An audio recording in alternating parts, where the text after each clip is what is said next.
Mushroom dosa எப்படி செய்யறதுன்னு பார்க்கலாம். அதுக்கு நான் ஒரு 200 கிராம் மஷ்ரூம் எடுத்துருக்கேன். இப்போ இந்த மஷ்ரூமை நல்லா கார்ன்ஃப்ளவர் போட்டு கழுவி எடுத்துக்கலாம். கார்ன்ஃப்ளவர் போட்டோம்னா இதில் இருக்க அழுக்கு வந்து நம்ம சீக்கிரமாக ஈஸியாக எடுத்துடலாம். ஸோ இதை கழுவி எடுத்துக்கலாம். இதை போட்டு ஒரு 1.5 ஸ்பூன் கார்ன்ஃப்ளவர் மாவு போட்டிருக்கேன். இதை நல்லா கழுவி எடுத்துக்கலாம். நல்லா கழுவி எடுத்துட்டேன். கார்ன்ஃப்ளவர் போட்டு கழுவிட்டு திருப்பி ஒரு 2-3 தடவை தண்ணி ஊற்றி நல்லா கழுவி எடுத்தாச்சு. மேலே ஒரு கரை கூட இருக்காது, தூசி கூட. ஸோ இப்போ இதை கட் பண்ணிக்கலாம். மஷ்ரூம் தோசைக்குங்கிறதுனால நல்லா ஸ்லைஸாக கட் பண்ணிக்கலாம். தோசைக்குள்ளே ஸ்டஃப் இருக்கிறதுனால இந்த மாதிரி தின்னாக ஸ்லைஸாக கட் பண்ணிக்கலாம். இந்த அளவுக்கு கட் பண்ணிக்கலாம். இந்த அளவு கட் பண்ணி எடுத்துக்கலாம். எல்லாத்தையும் இந்த மாதிரி எல்லா மஷ்ரூமையும் ஸ்லைஸாக கட் பண்ணி எடுத்துக்கலாம்.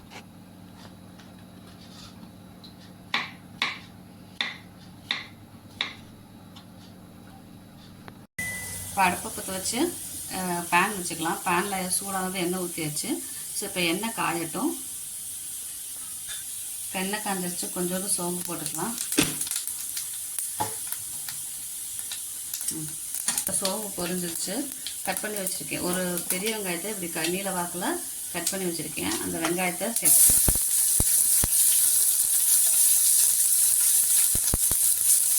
இப்போ வெங்காயம் நல்லா வதங்கட்டும். தோசைக்குங்கிறதுனால நான் என்ன பண்ணிட்டேன்னா இஞ்சி பூண்டு கொத்தமல்லி சேர்த்து நான் அரைச்சி வச்சுருக்கேன். ஸோ இதை சேர்த்துக்கலாம். கொஞ்சோண்டு ஒரு 1/4 ஸ்பூன் சேர்த்து இதை நல்லா பச்சை வாசனை போகிற வரைக்கும் வதக்கிக்கலாம். இப்போ இது பச்சை வாசம் போயிடுச்சு. பச்சை வாசம் போனோடனே நான் மசாலுக்கு என்ன சேர்க்குறேன்னா கொஞ்சோண்டு கரம் மசாலா மட்டும் சேர்த்துக்கிறேன். கரம் மசாலாவும் கொஞ்சோண்டு காஷ்மீரி சில்லி பவுடரும் சேர்த்துக்கிறேன். ஏன்னா ரொம்ப காரமாக இருக்க வேண்டாம். தோசையில் வைக்கிறதுனால கொஞ்சோண்டு காஷ்மீரி சில்லி பவுடரும். ஸோ இதோட உங்களுக்கு இன்னும் கொஞ்சம் காரம் வேணும் பெரியவங்களுக்கு நினச்சா நம்ம என்ன பண்ணிக்கலாம்னா மிளகுத்தூள், பெப்பர் தூள் சேர்த்துக்கலாம் கொஞ்சம் நிறையா. ஸோ இப்போ நான் குழந்தைங்களுக்குன்றதுனால நான் இதை மட்டும் மிக்ஸ் பண்ணிவிட்டு நல்லா வதக்கி விட்டுக்கலாம். இப்போ இது பச்சை வாசம் போகிற வரைக்கும் வதக்கிட்டு இப்போ நம்ம என்ன பண்ணிக்கலாம்னா மஷ்ரூமை நறுக்கி வச்சுருக்க மஷ்ரூமை சேர்த்துக்கலாம். நறுக்கி வச்சுருக்க மஷ்ரூம் சேர்த்துட்டு இப்போ இந்த மஷ்ரூமுக்கு தேவையான உப்பு போட்டுக்கலாம்.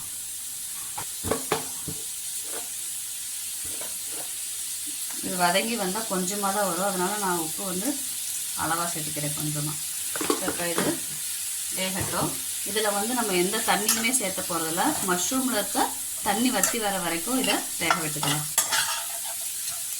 கழிச்சு ஓப்பன் பண்ணி பார்த்தோம்னா நல்லா அந்த மஷ்ரூமில் இருக்க தண்ணியெல்லாம் வந்திருக்கு. ஸோ இப்போ கருவேப்பிலையை சேர்த்து நல்லா வதக்கி விட்டுக்கலாம். நீங்கள் பெரியவங்களுக்கு செய்கிறப்ப அவங்களுக்கு ஏற்ற மாதிரி காரம் நிறையா சேர்த்துக்கலாம். கரம் மசாலா, வரமிளகா பொடி, அப்புறம் அதே மாதிரி பெப்பர் பவுடர் சேர்த்துக்கலாம். குழந்தைங்களுக்கு நம்ம தோசையோடு வச்சு கொடுக்குறப்ப ரொம்ப காரம் தான் சாப்பிட முடியாதுங்கிறதுனால கம்மியாக சேர்த்திருக்கேன். அதே மாதிரி கொத்தமல்லி தழை வந்து என்ன பண்ணேன்னா குழந்தைங்க வந்து உள்ளே வச்சுருந்தா எடுத்து போடுவாங்க. அதனால் நான் சேர்த்தலை. நீங்கள் இதுவே பெரியவங்களுக்குனா கொத்தமல்லி தழையை கட் பண்ணி போட்டுக்கலாம். நம்ம இப்போ திருப்பி இது நல்லா வேகட்டும்.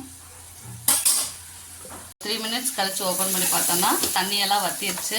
நல்லா எண்ணெய் பிரிஞ்சு வந்துடுச்சு. ஸோ 2 வதக்கி விட்டுட்டு நம்ம ஸ்டவ் ஆஃப் பண்ணி இறக்கிக்கலாம். இப்போ தோசைக்கல்லை வச்சுக்கலாம். தோசைக்கல் காஞ்சதும் தோசை ஊற்றிக்கலாம்.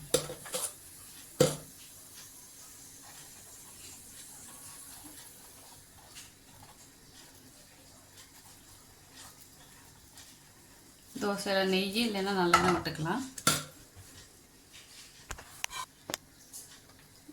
நான் நல்லெண்ணெய் சேர்த்திக்கிறேன். தோசை வேகட்டும். தோசையை திருப்பி போட்டுக்கலாம்.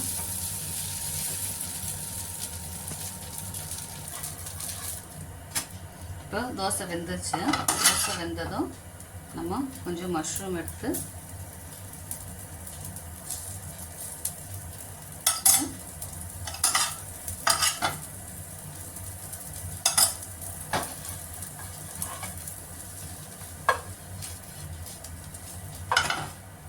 சுருட்டி சர்வ் பண்ணுறதுக்கு வச்சிடலாம். மஷ்ரூம் இப்போ சுவையான குழந்தைகளுக்கு பிடிச்ச மஷ்ரூம் தோசை ரெடி. உங்களுக்கு இந்த வீடியோ பிடிச்சிருந்தா மறக்காமல் சப்ஸ்கிரைப் பண்ணுங்கள், லைக் பண்ணுங்கள், ஷேர் பண்ணுங்கள். தேங்க்யூ.